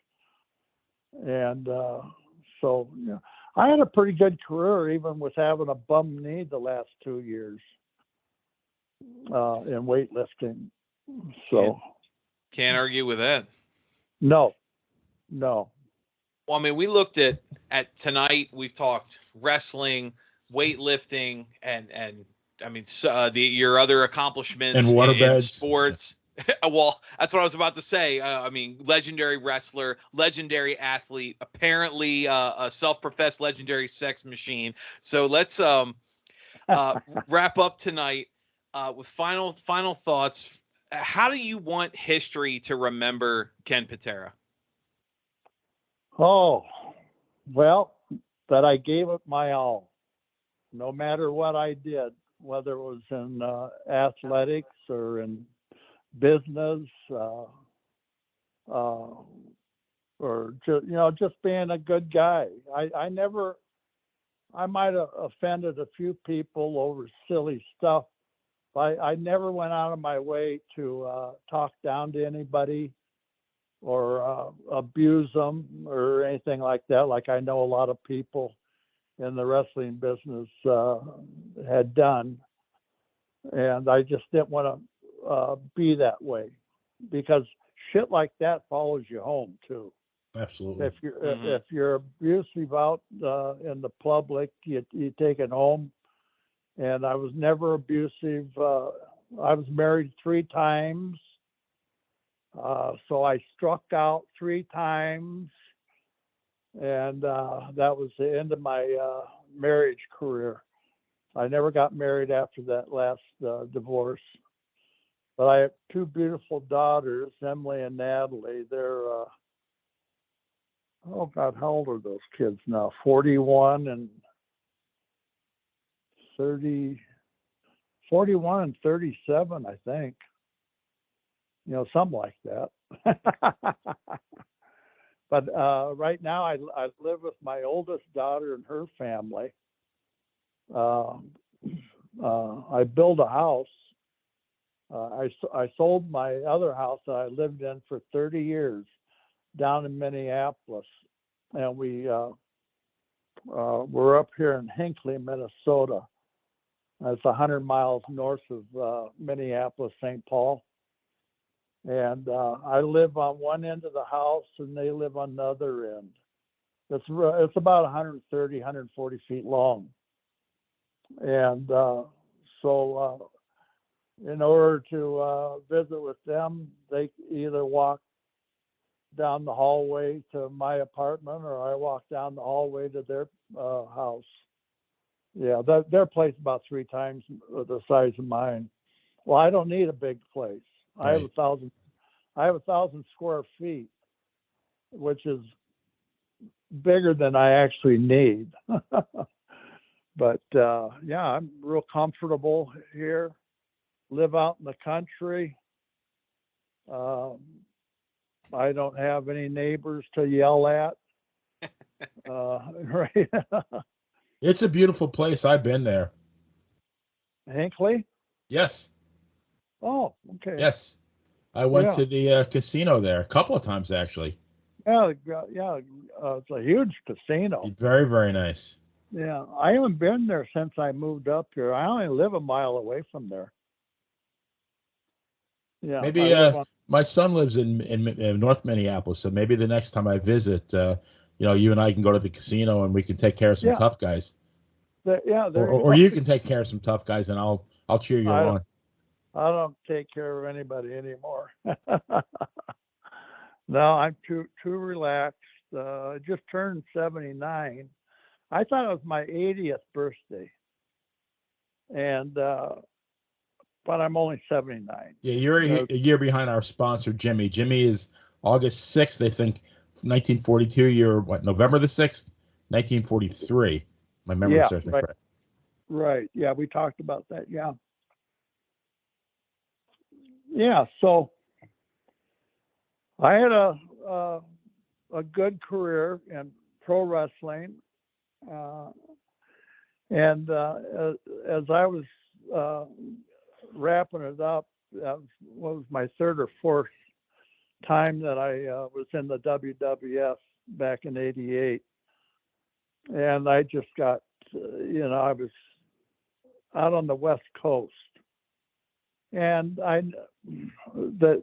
they didn't want to give me any more pushes because I had injured my elbow. I tore the tendon, the tricep tendon off my right elbow, and had that surgically repaired. And my back was fucked up, and my attitude was fucked up worse than my body.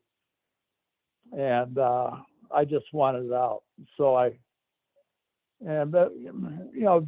told Vince, I said, Vince, you're treating me like a liability.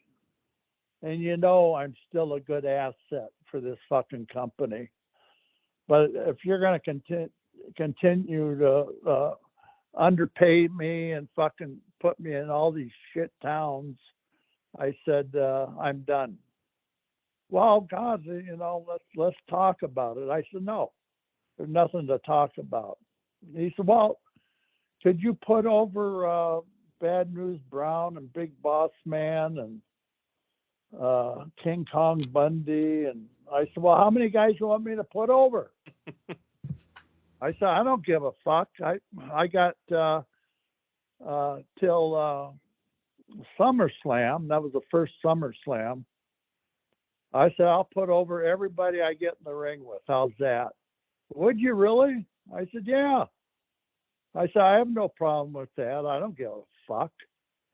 Everybody is getting to the knowledge that it's all a work anyway. It's not real. I said, it's not like going to the Olympic Games, and competing on the up and up, So I said, I don't give a fuck. So I put over everybody for like the last 5 months. I was working for the WWF, and that was it. And you were in incredible shape, though. Yeah, I was still in good shape. Very, very good shape. Yeah. So I always, paid attention to how I looked, and a lot of guys didn't. And so that's how it was, and Vince just turned out to be a fucking prick. And so anyway, but for the last 4 or 5 months I worked for him, I said, I'm not going to work for what you're paying me now. I said, I can't make a living doing this. And he said, well, how much do you need? I said, well, I'm not even sure. I said, I'd like to have $4,000 a week anyway, $5,000. And so that's what I got paid the last several months. I was, probably making close to $5,000 a week. So that was, but that was good money for back then, Oh yeah. I was just about to say that. That's still, I mean, and considering you, like you said, on your way out and how things were going, that's still an incredible payday and a testament to how much they thought you were worth, even at the time. Yeah, well, I was worth a hell of a lot more than $5,000 a week. I'll tell you that. Some of those fucking guys were making, $6,000, $7,000, $8,000 a week. And that's another thing that pissed me off, fucking some of those guys couldn't carry my jock strap. And but like I say, it's all politics, So that it is. Benny, as we Yeah. wrap up here with Ken, any final thoughts, final questions? I mean, these stories, this is what I live for, and I first saw Ken when I was, I think, maybe 21, in the, the 70s in New York. And just, the guy, was just so believable. And, back then to me, it was still very real. And the minute I saw him, I thought, holy shit, Bruno's in trouble. And, I didn't really say that very often, but when I saw him, it's like, oh, damn. And I wouldn't have been the least bit surprised if he won the title from Bruno. I mean, that's how credible, and that's how legitimate and how intense he was. Well, Bruno wanted to put me over for the belt, but then politics reared its ugly head, with Vince and Graham down there in Florida, Eddie. And so Eddie says, I think you ought to put the belt on Superstar. And Vince says, no, I think I'm going to put it on Ken Patera. And anyway, over 6 to 7 months, they came up with Billy Graham. Was Lou Albano your manager? Or was it Lou, right? Yeah. Okay. Yeah. I mean, I can't imagine like you guys wouldn't have got enough heat to sell out the Garden every month. That would have been easy. Oh shit, we would have sold out every place. Well, I had been selling out everywhere. When Zbyszko and Bruno worked that angle, sometimes they put Backlund and I on the same card, but very rarely. Let's say Zbyszko and Bruno would have been in Boston. Just for example, Backlund and I would be working down in Baltimore, and the 3 times I worked with Bruno in Baltimore, we didn't sell it out. We had close to a sellout, within 2,000 or 3,000 seats. But when I worked with Backlund, and to give you an idea, I was still the hottest heel in the fucking territory. So when we worked for Backlund's belt at that time, I asked Phil Zackel, the promoter down there, I says, shit, the place is sold out. He said, no, it isn't, Ken. He says, we missed it by 3 tickets. Wow. I said, 3 tickets?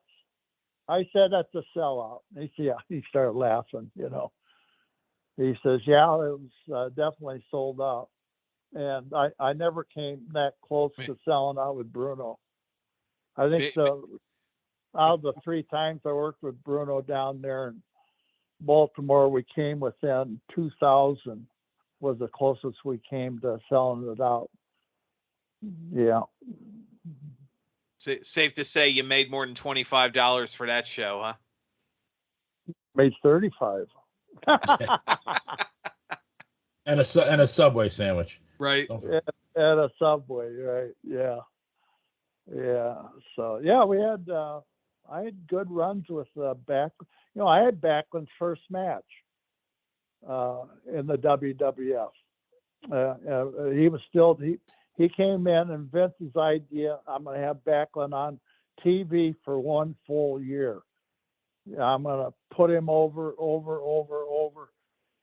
and then we'll turn him loose. Well, I think it was August of that year, and Vince came to me, he says, Ken, we want to do a little experiment here. We want you to work with Bobby Backlund. I said, really? He says, yeah. He said, we want to see how the crowd reacts. Wildwood, New Jersey. You guys know where that is? Oh yeah, absolutely. Yes, sir. Yeah, it's right on the coast, not too far from Philadelphia. And so we there's no building down there. So the old man says they community center. Yeah, he said there's no bleachers or anything, but they have like 2,500 or 2,000 chairs that they're going to set up. And, the locker rooms weren't even finished yet, so there were no showers, no running water. And so anyway, we get down there. They turned away about 3,000 people. And, it was right on the beach. And, or off the beach about a half a block, I guess it was. And so I couldn't believe all the fucking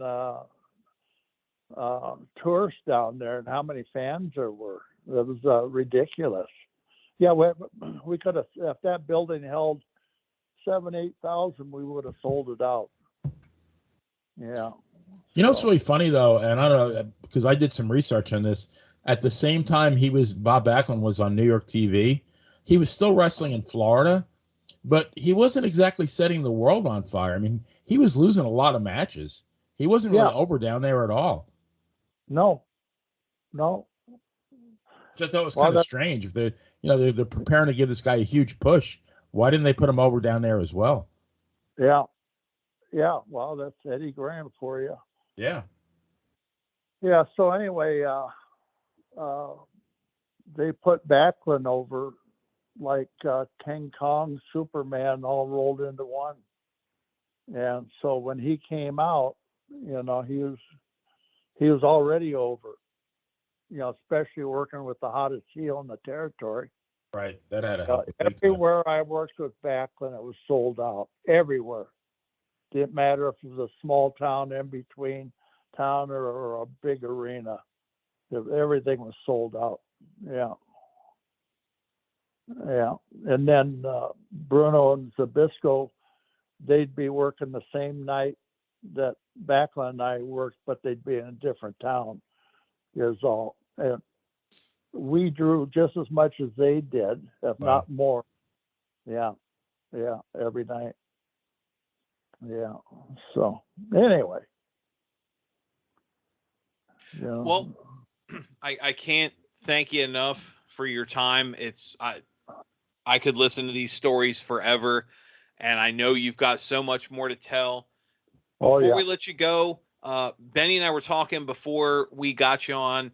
You have a book coming out. I'll give you a chance to promote that. Well, it's going to be out in about 3 to 4 weeks.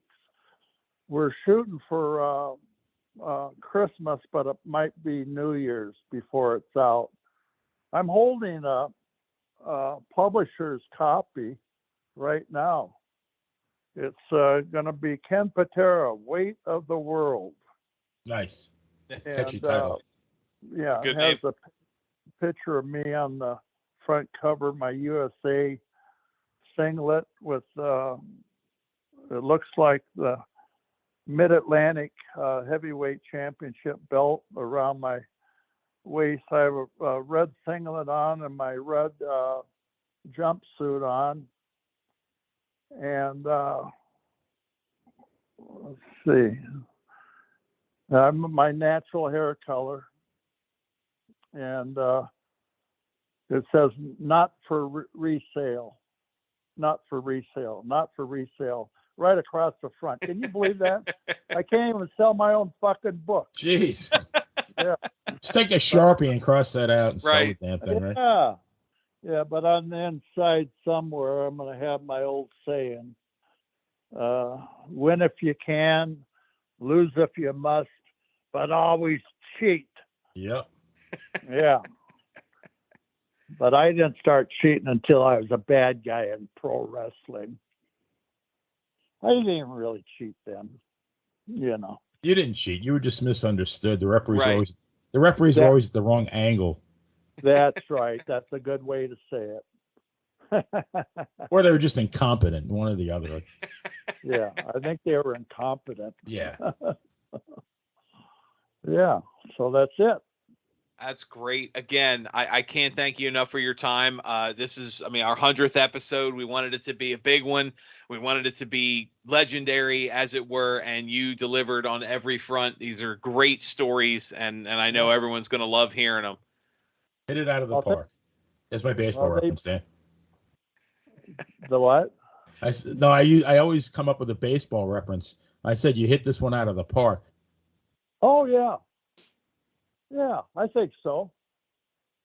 Yeah, I think the people, especially the older fans, they'll really enjoy it. Yeah, absolutely. Well, the younger ones, the younger kids, they're smart enough to pro wrestling nowadays. With all the TV and everything, they can look up Ken Patera and find out what a hero I was. Yeah. Mm-hmm. Or heel, I mean.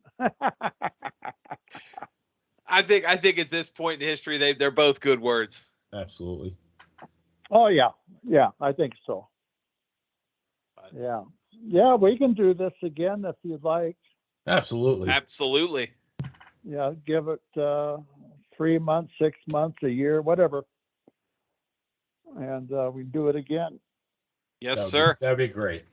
And when I'm looking forward to the book when that comes out. We'll definitely promote it on the page as well. And that's just, I mean, I can't imagine what kind of stories you snuck in there. So, well, I didn't talk too much trash on anybody because I had no need to. But it's a good book. If the book is anything like it was tonight, it's going to be a blockbuster. Right. Yeah. I think it'll sell good. Absolutely. Yeah. Okay, guys. Absolutely. Thank you again, sir. We have a wonderful evening, and we appreciate everything you did to make this show that much more special. Well, thank you. I appreciate it. I enjoyed doing it. All right. And have a great Christmas.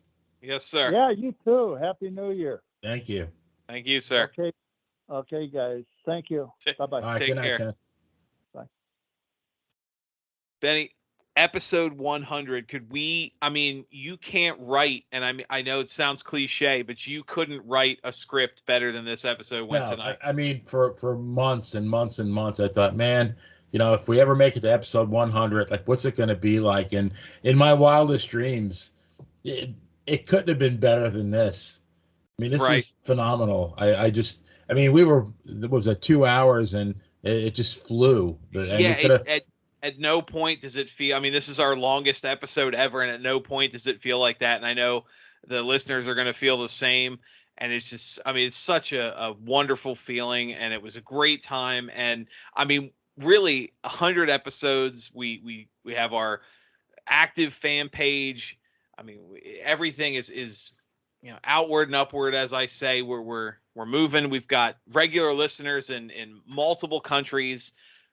It's just it's crazy. When we spun off and started this now 2 years ago, I couldn't have imagined it'd get this far. I thought, okay, Benny and I will do it for some fun. We'll see where it goes. And here we are. There's still demand, and there's still room for growth. And now we just episode 100 with somebody that we've both been fans of for many years. Me, literally my whole life. You maybe a hair longer, because you're only slightly older than I am. A little bit, yeah. Yeah. But we have guests booked actually through, I think, the end of January, and really, really good guests. Yeah. So we we're going to keep going. Yep, and we've got, like I said, we've got the holidays coming up, and just it's humbling too how much fun it's been. Like, it doesn't feel the work that's gone. We both put a lot of work into the show, and it just doesn't feel like work. It's just so entertaining to do, and so thanks to everyone out there. Episode 100, we're here's to 100 more, and we'll keep moving on. So for Ken Patera and the legend that is his career, for the BS Express himself, Benny Scala, I'm Dan Spaciano. Have a good night, everyone, and we will see you next time we're in the ring.